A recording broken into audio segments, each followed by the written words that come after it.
की शुरुआत कैसे हुई? सभी को पता है कि आप शिमला के संजौली के रहने वाले हैं।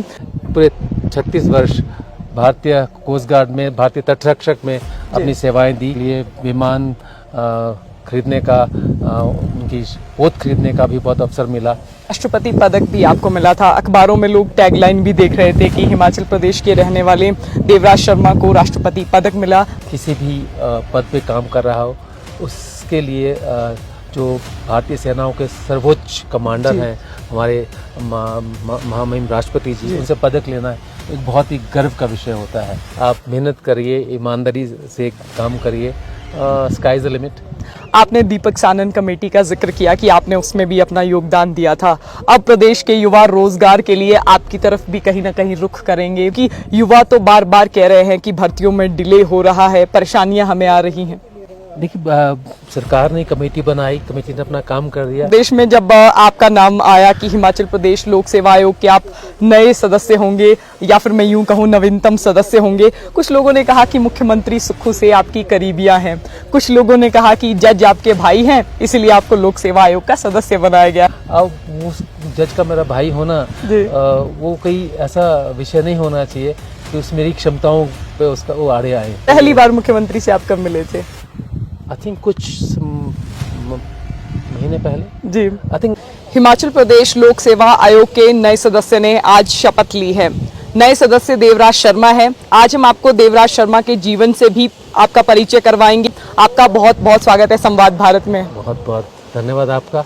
करियर की शुरुआत कैसे हुई? सभी को पता है कि आप शिमला के संजौली के रहने वाले हैं, लेकिन शायद उस समय ये सोचना भी शायद बहुत मुश्किल था कि अब कोस्ट गार्ड बनना है, ज्वाइन करना है, तो शुरुआत कैसे हुई? ये सब मेरे हिसाब से भाग्य का विषय है जी। मैं बहुत ही साधारण परिवार जो कि संजौली में हम रहे हैं, वहीं पे एक छोटी से स्कूल डीएवी स्कूल में मैंने पढ़ाई की। उसके पश्चात मेरे माता पिता ने मुझे अच्छी शिक्षा के लिए बिरला स्कूल पिलानी में भेज दिया।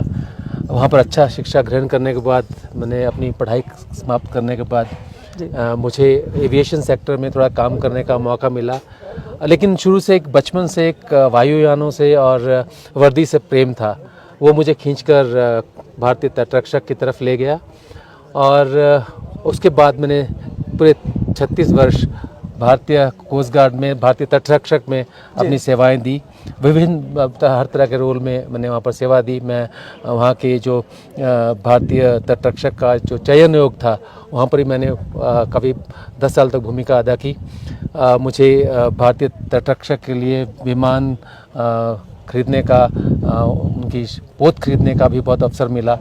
36 साल सेवा करने के बाद मैं पिछले वर्ष उप महानिदेशक के पद से मैंने सुपरिटेंडेंट हुआ हूँ, और तत्पश्चात मैं अपने पैतृक स्थान शिमला, हालांकि मेरा पैतृक स्थान हिमाचल के दूसरी जगह ऊना जिला में है, लेकिन मेरा बचपन पूरा संजौली में बीता है।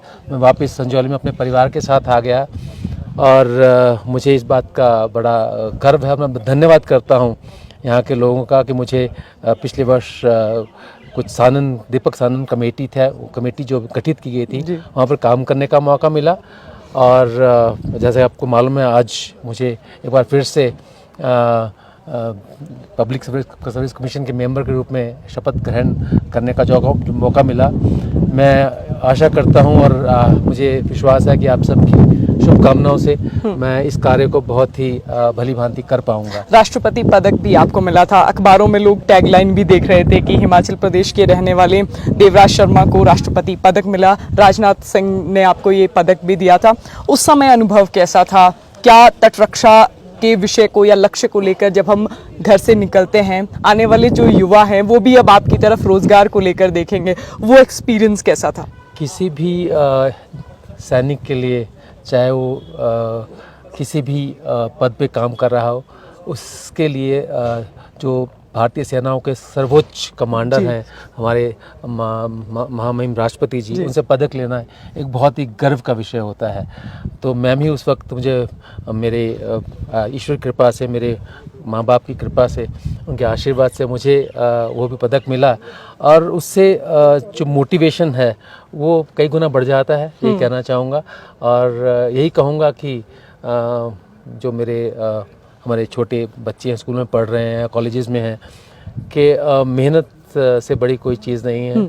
आप मेहनत करिए, ईमानदारी से काम करिए, स्काई इज़ द लिमिट।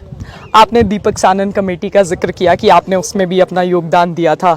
अब प्रदेश के युवा रोजगार के लिए आपकी तरफ भी कहीं ना कहीं रुख करेंगे, आपकी तरफ देखेंगे।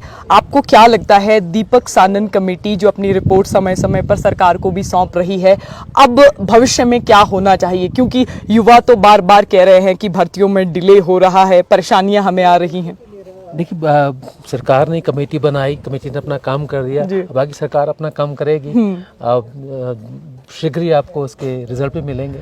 देखिए, हिमाचल प्रदेश में जब आपका नाम आया कि हिमाचल प्रदेश लोक सेवा आयोग के आप नए सदस्य होंगे, या फिर मैं यूं कहूं नवीनतम सदस्य होंगे, कुछ लोगों ने कहा कि मुख्यमंत्री सुक्खू से आपकी करीबियां हैं, कुछ लोगों ने कहा कि जज आपके भाई हैं, इसलिए आपको लोक सेवा आयोग का सदस्य बनाया गया है। सवाल मेरा आपसे है, रहस्य क्या है?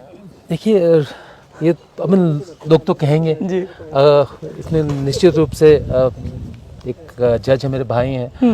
अब उस जज का मेरा भाई होना वो कोई ऐसा विषय नहीं होना चाहिए कि उस मेरी क्षमताओं पे उसका वो आड़े आए। मैं 36 वर्ष, जैसे आप जानते हैं, मैंने तटरक्षक में काम किया है। वहाँ मुझे 2 बार राष्ट्रपति पदक मिला है। तो वो काफ़ी है लोगों को बताने के लिए कि मेरी क्षमताएं क्या हैं। मतलब मुख्यमंत्री से नजदीकियों से इनकार कर रहे हैं? नहीं, नजदीकियों से क्या, आई थिंक पूरा हिमाचल प्रदेश ही मुख्यमंत्री के नजदीक है जी। तो आप भी नजदीक हैं उसमें। पहली बार मुख्यमंत्री से आप कब मिले थे? आई थिंक कुछ महीने पहले जी। आई थिंक पूरा हिमाचल प्रदेश ही मुख्यमंत्री के नजदीक है। इसमें किसी एक व्यक्ति का कहना, अमित और आप भी मुख्यमंत्री काफी करीब हैं, जो ये सब खड़े हैं सब मुख्यमंत्री करीब हैं, हर नागरिक करीब है। आप भारतीय तटरक्षक रहे हैं, अब आप हिमाचल प्रदेश लोक सेवा आयोग के सदस्य भी हैं। ये जो तटरक्षा का अनुभव है, ये किस तरह हिमाचल प्रदेश लोक सेवा आयोग में एक लाभकारी भूमिका निभाएगा? मैं वो जो जितना सीखा है तटरक्षक में, भारतीय सेनाओं के साथ रहकर, उसे मैं हर तरह से, हर विषय के साथ अपने जो युवा साथी हैं साझा करूंगा और उन्हें मोटिवेट करूंगा कि वो भारतीय सेनाओं को ज्वाइन करें और अपनी सेवाएं दें। केंद्र सरकार में आपने काम किया है, अब आप राज्य सरकार के लोक सेवा आयोग में अपनी सेवाएं देंगे। अब आपको क्या लगता है, कई बार हम कमियों पर सोचते हैं और हमारे मन में ये भी होता है कि हम सुधार करना चाहते हैं। मुझे काम करने दीजिए, फिर वापस मिलेंगे। आप अवश्य मेरे विचार आपको साझा करूंगा आपसे कि मैंने इन दिनों में क्या सीखा और क्या किया। आपका बहुत बहुत धन्यवाद।